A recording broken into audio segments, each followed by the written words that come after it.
Hi అండి. నేను Swapna. Welcome back to our channel. అందరూ ఎలా ఉన్నారు? నేనైతే బాగున్నాను. మీరు కూడా బాగున్నారనుకుంటున్నాను. మీరు ఎలా ఉన్నారేంటి అనేది కామెంట్ బాక్స్లో కామెంట్ చేసేయండి. వీడియో అయితే లాస్ట్ వరకు చూడండి, మీకు నచ్చుతుంది. వీడియో నచ్చితే లైక్ చేయండి, షేర్ చేయండి, మన ఛానల్ని సబ్స్క్రైబ్ చేసుకోండి. ఇంక ఈరోజు అయితే ఫ్రైడే వ్లాగ్ అండి. మార్నింగ్ నిద్ర లేచిన వెంటనే వాకిలి ముంగిలైతే ఇలా ముగ్గు పెట్టేశాను నీట్గా. అలాగే గడప కూడా పూజిచ్చేసానండి. ఇల్లంతా కూడా నీట్గా ఊడ్చేసి తుడిచేసి ఇదిగో ఇంక ఈ సన్నిమూలనైతే ఇలా రాగి చెమ్మ అయితే పెట్టేశానండి. ఇంక ఇంట్లో చిన్న చిన్న పనులు అయితే పూర్తయిపోయినాయి అనమాట. ఇక నేనైతే వ్లాగ్ అయితే ఇంక ఇప్పుడు స్టార్ట్ చేశానండి. ఇలా చిన్న చిన్న పనులన్నీ పూర్తయిపోయిన తర్వాత కిచెన్లోకి అయితే వచ్చేసాను.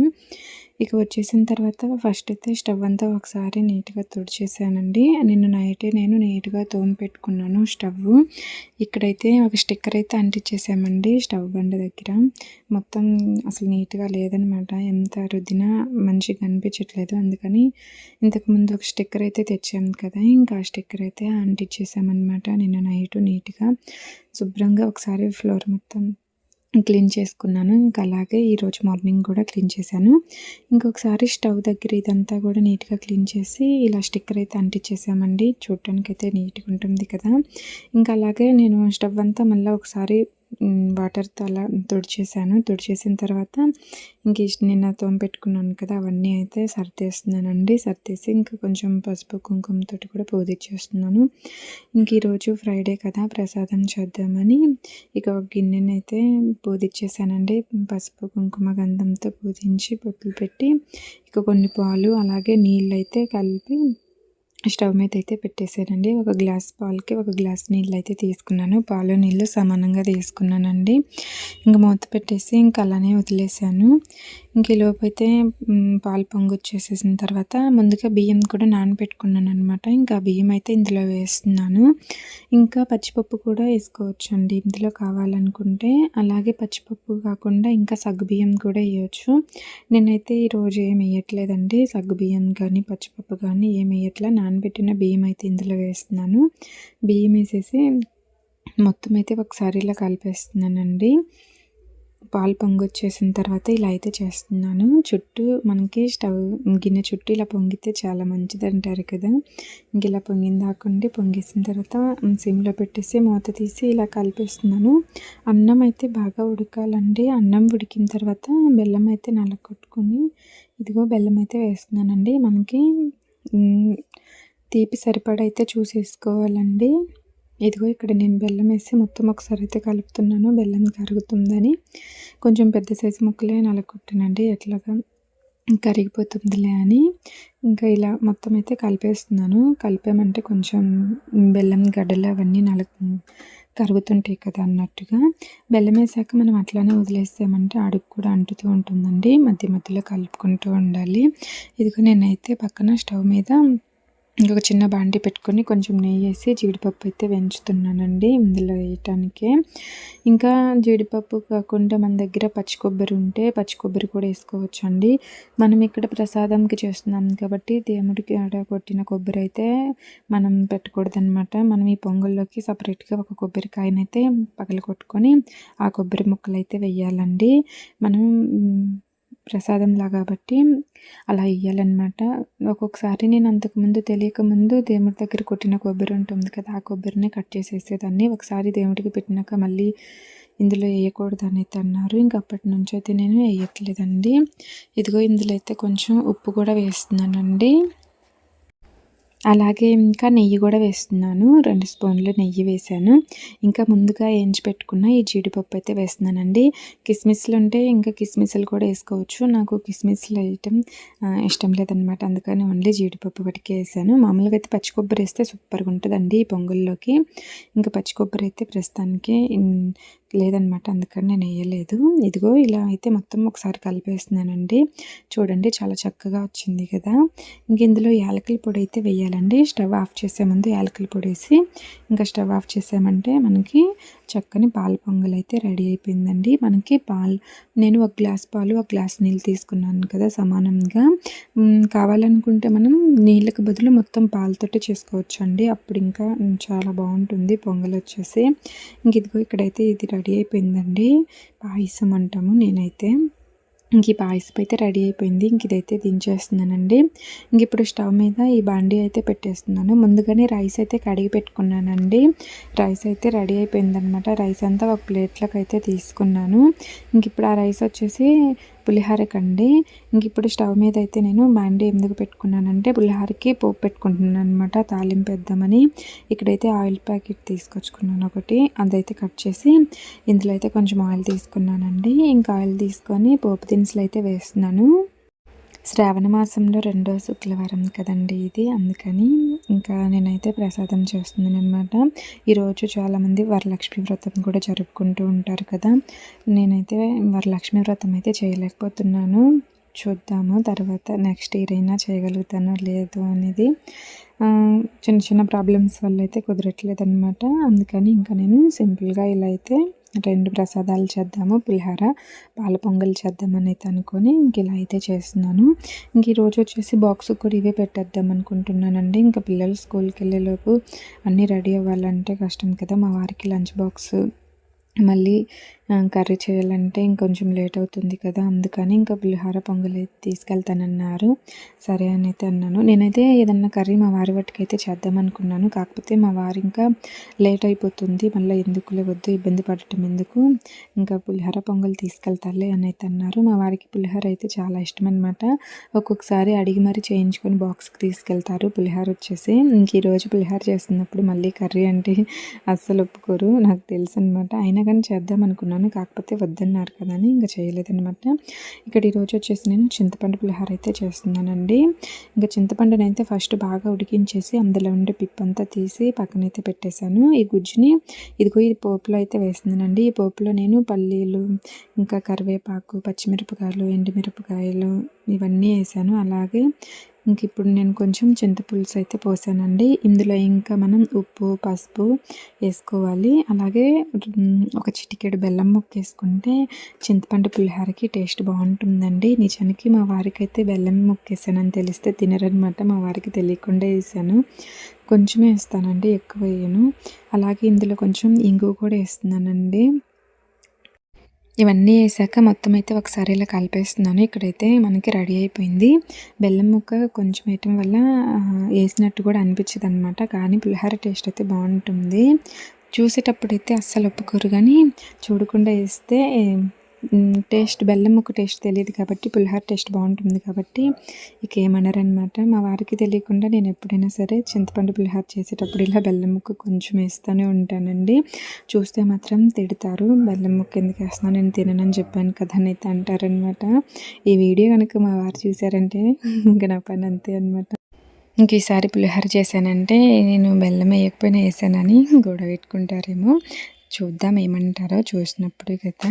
సర్లేండి, ఇక్కడైతే నేను తాలింపు అయితే తీసుకొచ్చి ముందుగా ఆరబెట్టుకున్నాను కదా అన్నము, ఆ అన్నంలోకి ఈ తాలింపు మొత్తం వేసి ఇదిగో ఇలా అయితే కలిపేసానండి. ఇంక ఇలా కలిపేసిన తర్వాత ఇందులో కొంచెం కొత్తిమీర కూడా వేసి మొత్తం కలిపేసాను. ఇంక ఇప్పుడైతే కొంచెం ప్రసాదం దేవుడికి పెట్టాలని ఒక గిన్నెలోకి అయితే తీసానండి. అలాగే ముందుగా మనం పాల పొంగల్ చేసుకున్నాం కదా పాయసము, ఇది కూడా ఒక గిన్నెలోకి అయితే తీస్తున్నానండి. ఇంక ఈ 2 అయితే పూజ గదిలో అయితే పెట్టేస్తున్నాను. ఇంక ఈలోపు మా వారు కూడా రెడీ అయ్యారండి. ఇంకా పూజ అయితే చేద్దాం, ఇద్దరం కలిసి చేద్దామని అయితే అనుకుంటున్నాము. ఇంకా పూజ అయితే చేస్తున్నామండి. ప్రశాంతంగా అయితే ఇద్దరం కలిసి పూజ అయితే చేసాము. పిల్లలు కూడా రెడీ అయిపోయారండి. ఇంక అందరం రెడీ అయ్యాము. టైం వచ్చేసి 8 అయిందండి. 8 పూజ పని అంతా పూర్తయిపోయింది. ఇంక ఈరోజు ప్రసాదం వచ్చేసి చెప్పాను కదా పాల పొంగలి, అలాగే పులిహోర చేశాను. పూజ అయితే ఇలా సింపుల్గా అయితే చేసామండి. ఇంకా పెద్దగా ఆడంబరంగా అయితే చేయలేదన్నమాట. మా పూజ గది కూడా చాలా చిన్నగా ఉంటుందండి. ఇంకెక్కువ ప్రసాదాలు నైవేద్యాలు పెడదామన్నా కానీ ప్లేస్ అయితే సరిపోదన్నమాట. ఇంతవరకైతే మాకు చేతైనంతలో సింపుల్గా పూజ అనేది ఇట్లా చేశాను. ఇది వచ్చేసి శ్రావణ మాసం రెండో శుక్రవారం పూజ అనమాట. ఇక తర్వాత పిల్లలకైతే తినిపించేసానండి. మా వారు కూడా తిన్నారు. ఇంకా పిల్లలు అయితే స్కూల్కి వెళ్ళారు, అలాగే మా వారు ఆఫీస్కి వెళ్ళారు. ఇంకా పాయసం అయితే కొంచెం మిగిలిందండి, అందరూ తినంగా. ఇంక ఇదైతే నేను ఒక బాక్స్లో అయితే పెట్టేస్తున్నాను. అలాగే పులిహోర కూడా కొంచెం మిగిలింది, ఇంకా మా వారికి బాక్స్ పెట్టాను, అదిగాక తిన్నాము. మళ్ళీ మా తమ్ముడు తిన్నారు. అందరం తినంగా మిగిలిందంటే ఇలా ఒక గిన్నెలోకి అయితే పెట్టేస్తున్నానండి. ఈరోజు మార్నింగ్ తినటానికి అలాగే బాక్స్కి అయితే సరిపోయిందనమాట. ఇంకా కొంచెం కొంచెం మిగిలితే అవైతే నేను ఇంకా బాక్స్లో పెట్టేసి ఇంక ఇవన్నీ షింక్లో అయితే వేసేస్తున్నానండి తోమాల్సినవి. స్టవ్ అంతా ఒకసారి అయితే నీట్గా క్లీన్ చేసి ఇంక తోమాల్సిన గిన్నెలు అయితే ఇలా షింక్లో అయితే వేసాను. ఇంకా ఈరోజైతే నేను జుట్టంతా అలాగే ఒక క్లిప్ అయితే పెట్టేసి ఉంచేసానండి. తలస్నానం చేసిన తల అలానే ఉంది. ఇంకా తుడుచుకుంటూ ఉంటే టైం అయిపోతుందేమోనని ఒక క్లిప్ పెట్టేసి పైన తుడిచేసి ఇంకా పనులు అనేవి స్టార్ట్ చేశానమాట.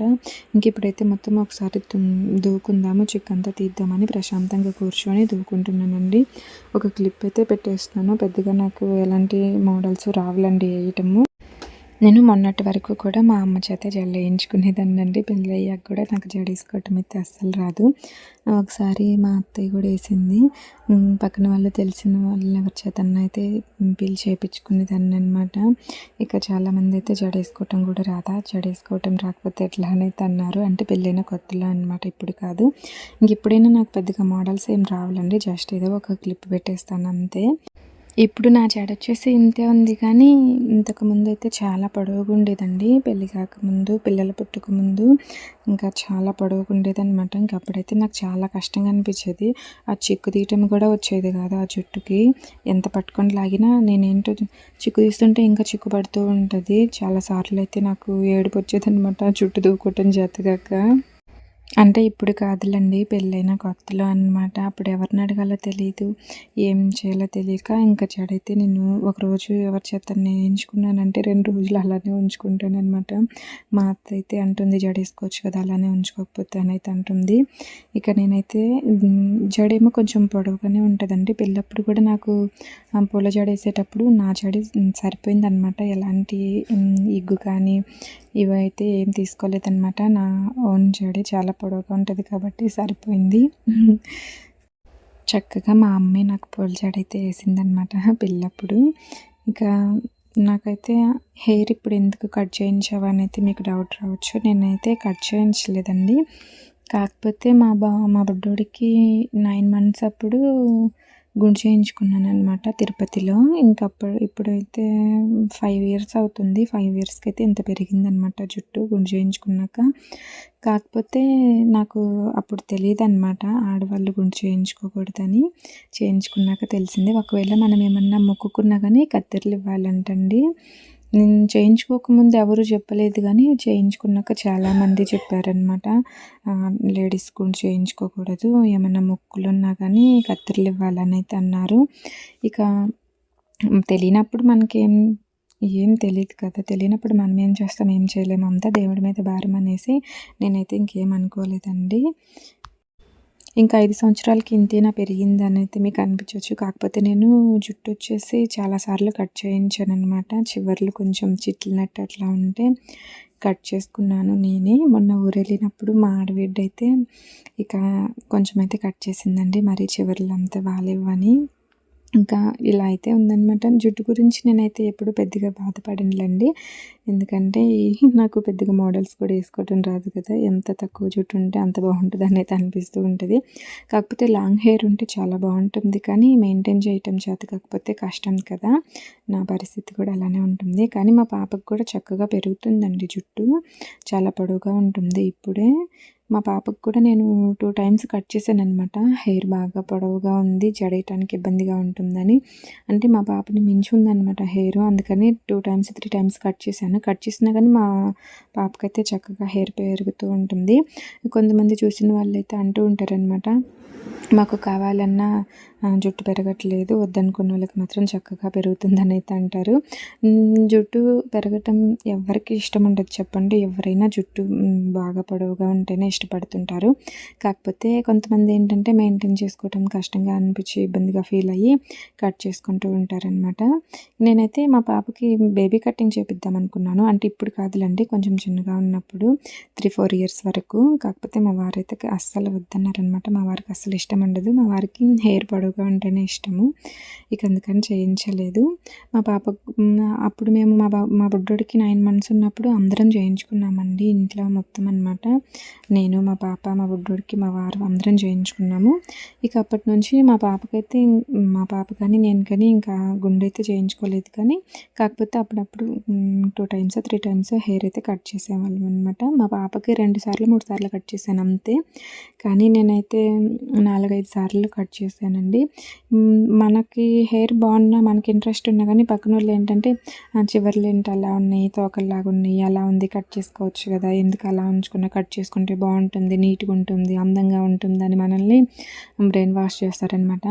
మనం ఏంటి వాళ్ళు చెప్పినప్పుడు మన బ్రెయిన్ అనేది మన మాట వినదనమాట. అవును కదా, వాళ్ళు చెప్పినట్టు చేస్తే బాగుంటుందేమో, కట్ చేయించుకుందామేమో అనిపించేసి ఇక అలానే కట్ చేయించేసుకుంటాము. ఏంటి స్వప్న, వాళ్ళు చెప్పినంత మాత్రాన నీకు ఇష్టం లేకుండానే నువ్వు హెయిర్ కట్ చేయించుకుంటావు అని అయితే మీకు అనిపించవచ్చు. ఏంటంటే కొన్ని సందర్భాలలో మనం అనేది మన మాట వినలేమన్నమాట, మన బ్రెయిన్ చెప్పే మాట. ఎందుకంటే వాళ్ళు అలా మనల్ని మార్చేస్తుంటారు. మనకు తెలియకుండానే వాళ్ళు చెప్పినవి వినేస్తూ ఉంటామన్నమాట. కొంతమంది మనకి బాగా క్లోజ్గా ఉన్న వాళ్ళు చెప్తే వింటుంటాం కదా, కొన్ని సందర్భాలలో అలానే జరిగిపోతూ ఉంటుంది. ఇంకా కొంతమంది అంటూ ఉంటారనమాట, హెయిర్ కట్ చేస్తే బాగా ఒత్తుగా పెరుగుతుంది, బాగా హెయిర్ లావు వస్తుంది, జుట్టు బాగా పెరుగుతుంది అని అయితే అంటూ ఉంటారు కదా. ఇంకా అలాంటప్పుడు చూద్దాం ఒకసారి, బాగా హెయిర్ ఒత్తుగా పెరుగుతుంది అంటున్నారు కదా అని అయితే అనిపిస్తూ ఉంటుంది. అలాంటప్పుడు మనకు తెలియకుండానే మనం పక్కన వాళ్ళు చెప్పిన మాటలు అయితే వింటూ ఉంటామన్నమాట. కొన్ని సందర్భాలలో మనకి నచ్చిందంటే చాలండి మనం చేస్తాము. అలా అని పూర్తిగా వాళ్ళ మీద అనట్లేదులండి. వాళ్ళు చెప్పినప్పుడు ఇలా చెప్తున్నారు కదా, బాగుంటుంది కదా అని అయితే మనకు అనిపించి మనం వాళ్ళు చెప్పింది అయితే చేస్తూ ఉంటాము. అదే మనకి ఎవరైనా నెగిటివ్గా చెప్పారనుకోండి, అది చేస్తామా, చెయ్యము. మనకు పాజిటివ్గా చెప్తున్నారు కాబట్టి, మనకు నచ్చేలా చెప్తున్నారు కాబట్టి అవి చేస్తూ ఉంటామన్నమాట. ఏంటి, నిజమా కాదా నేను చెప్పింది? నిజమే కదా. మీరేమనుకుంటున్నారు? ఏంటి స్వప్న ఏదేదో చెప్తుంది అనుకుంటున్నారా? నేను చెప్పింది మీకు అర్థమైందని అనుకుంటున్నాను. ఓకే అండి. ఈరోజైతే ఫ్రైడే కదా, ఫ్రైడే అయితే జుట్టు కట్ చేయకూడదు అంటారు కదా. అయినా నేను ఈ ఫ్రైడే రోజే ఈ జుట్టు గురించి మాట్లాడాను. అనుకోకుండా ఈ టాపిక్లోకి వచ్చేసానమాట. సర్లేండి, ఇక్కడైతే నేను రైస్ కూడా కడిగి పెట్టేశాను. అలాగే ఇంకా గిన్నెలు ఉంటే అవన్నీ అయితే తోమేశాను అనమాట. ఇంకా బట్టలు కూడా ఆరేసానండి. ప్రస్తుతానికైతే కొంచెం ఖాళీగానే ఉన్నానన్నమాట. ఇంక ఈరోజు ఇంట్లో పనులు అయితే పూర్తయిపోయినాయండి. ఈ వీడియో మీకు ఎలా అనిపించిందో చెప్పండి. నచ్చితే లైక్ చేయండి, షేర్ చేయండి, మన ఛానల్ని సబ్స్క్రైబ్ చేసుకోండి. Thank you for watching.